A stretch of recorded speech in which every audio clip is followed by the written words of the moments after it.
Hey everybody, Brian here. Mexico's people are dynamic, diverse, and have, over time and through struggle, crafted a one-of-a-kind country with a unique culture forged from many peoples.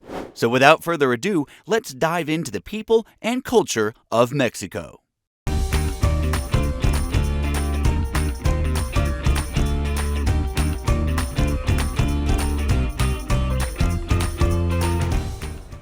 Population.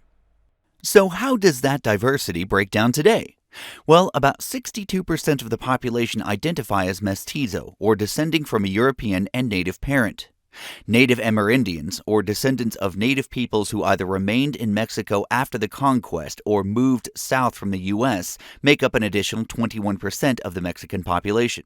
This particular category is actually a two-parter, as another 7% identify as native peoples who claim ancestry from those who crossed the Bering Land Bridge from present-day Russia, starting about 35,000 years ago.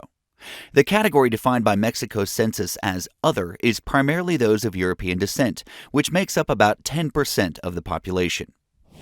Population pyramid, Mexico. Oh, now come on, you knew this one was coming, didn't you? A brief look at the pyramid tells us that it has the fat pyramid shape of a country with a larger number of young people than old people. As with other pyramids we've seen in Latin America, there's a space representing people immigrating for work, at about the ages of 35 to 48. Additionally, while relatively imperceptible on this pyramid, the overall birth rate has begun to decline. Projections in the future indicate a decline in Mexico's working-age population by 6 to 10% over the next 50 years, as well as a rise in the elderly population, now at about 7%, to as much as 30% of the population by 2100.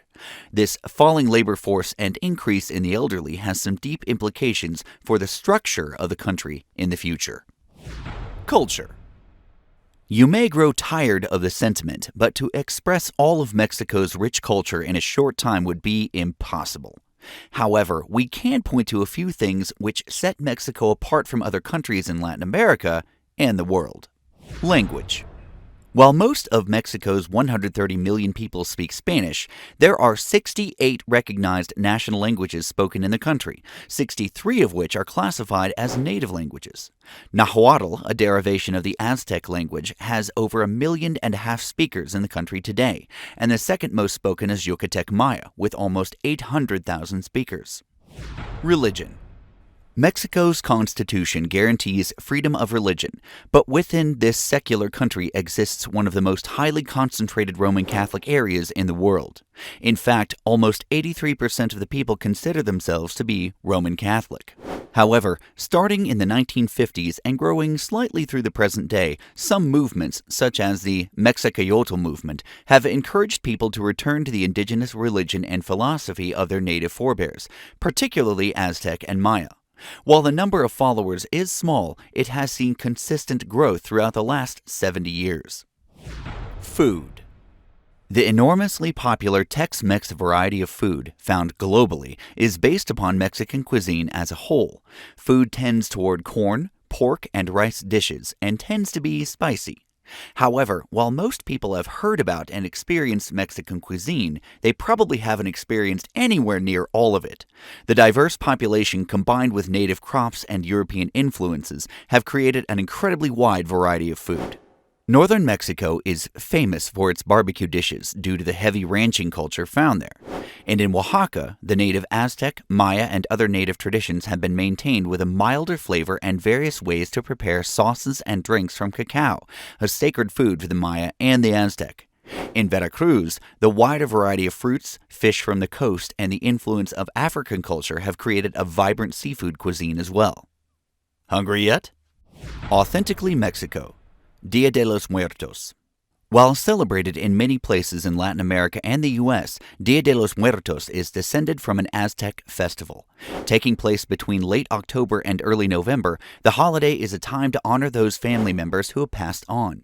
The building and maintaining of ofrendas, or remembrance altars, is a prominent feature, as are the large parades, festivals, and celebrations, all with a skeleton or skull-based theme. This holiday is hugely popular and closely attached with Mexican culture and can be seen featured prominently in the Disney Pixar feature Coco. Authentically Mexico, Quinceañera. Another event celebrated in Mexico, Latin America, and North America, but most likely originating as an import from Spain, a quinceañera, or 15 years, is a special birthday for a young lady who is turning 15. In much of Latin American culture, 15 is the age for a young lady to enter womanhood and is celebrated as a special day. Quinceañeras have evolved to be extravagant affairs, with elaborate dresses, dances, and parties which can sometimes last for days. Authentically Mexico. Art. From the intricate carving and painting of the Aztec and Maya to famed Mexican artists Frida Kahlo and Diego Rivera, to the contemporary street art that is a staple of Mexican streets, Mexico is a place for the celebration of art, artists, and the meaning of color in life. Authentically Mexico, so much more. From food to clothing, beer to ancient cultures, we could literally go on forever about the people of Mexico and the unique culture that they have created and shared with the world. But I hope that this tiny slice of what you've seen helps you to build a picture of this culturally rich, diverse, and thriving country. In another lesson, we called Mexico the crown jewel of the Spanish Empire. But over the last 500 years, Mexico has adapted from influences both outside and in to become a crown jewel of Latin American culture. Until next time, keep exploring. Hey, hey.